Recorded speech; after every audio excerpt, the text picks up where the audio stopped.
Hello, my name is Joanne Holden. I'm author of the recently published book, Accidental Martyr, Survival Guide for Family Caregivers of Dementia. My purpose of this series is to help you, the caregiver, take care of your responsibilities without getting ill. That's I found to be the biggest problem when I was looking after my mom. She had Alzheimer's as well as vascular dementia.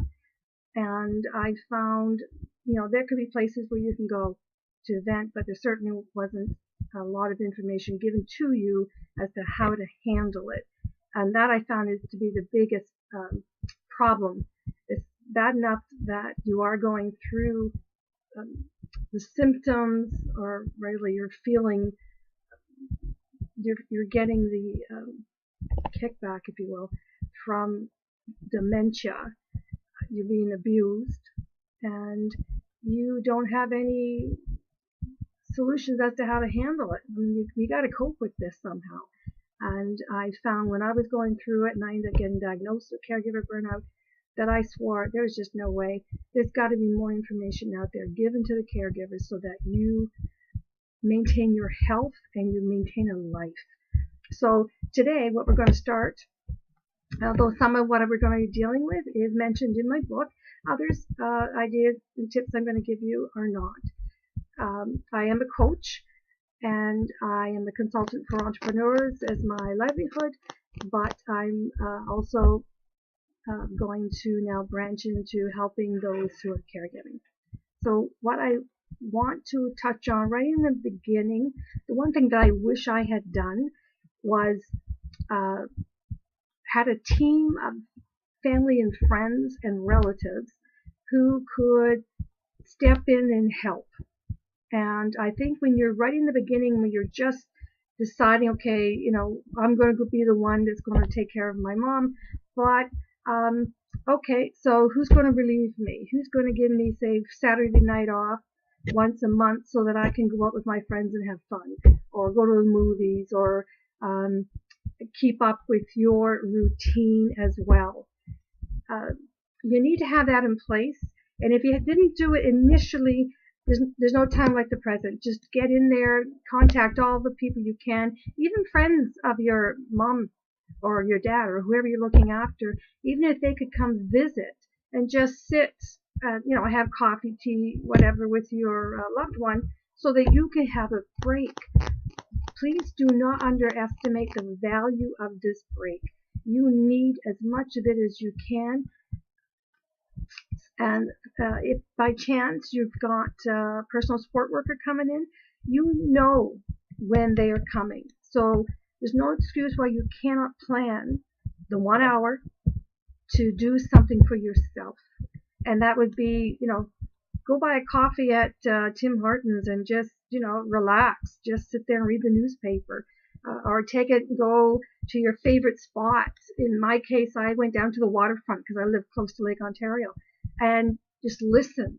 Or sit in your car and just drink your beverage, enjoy the view, and just calm down. You need to regroup and get as many people as possible involved in your loved one's life.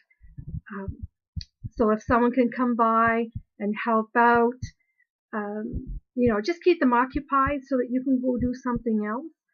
It is imperative for your mental and emotional health. You've got to do it. And I know when we're taking care of people that we love, we put them first. They're number one. We love them so much we don't want them to in any way suffer. But unfortunately, we end up suffering, and then who's going to take care of us? And that was the problem I had. I didn't really have anyone that could step in. And that was my downfall, and I don't want it to happen to you. Seriously, I don't. So please, get a team together, and if you need to, just sit down and just start writing out. Put your loved one, put the television on or their favorite music, and you sit there with paper and you just start, listing the numerous amount of people that you can contact and ask them. Would you be willing on any certain time, during the week to come by, or in the evening so that you could have 2 hours to go someplace. They would join a gym. People are willing to help, but people these days don't understand what you're going through. And if you're not telling anyone, that's going to be part of a problem. You need to say to them, I need a break, I need time out. I still have my gym class on Thursday evenings and I still want to go. Can you every Thursday come by? And especially if this is their loved one as well, if this is their relative as well, they should be willing to jump in. People think that there's not a lot of work to do when you're taking care of someone who's your loved one. It is an unbelievable stress load, and unless you speak out and ask them for help, not that likely that they're going to jump in and help, because they're going to figure you're handling it. And then when the time comes that you end up getting some form of illness, your cortisol levels could go through the roof. The next thing you know, you may have had diabetes, that was managed by food, but no, it's not, because the stress levels are way too high. So you've got to take care of yourself. That is the absolute most important thing you do, and that's first get a team together so that you have backup. You may not be able to take them to all the medical appointments. And what I found was when I took, my mom to one medical doctor appointment, from there ended up being all these other tests that I had to go take her to. So there was like one appointment mushroomed into 3 appointments. And then there were specialists, so then you had to drive to a hospital, and then you're taking days off work. You cannot take someone's life, put it into your life, without there being something being dropped in your life. And unfortunately, it will tend to be your health. Okay? You may find that you don't have a life. I've had caregivers tell me that, life, what's a life? They have no idea what a life is anymore.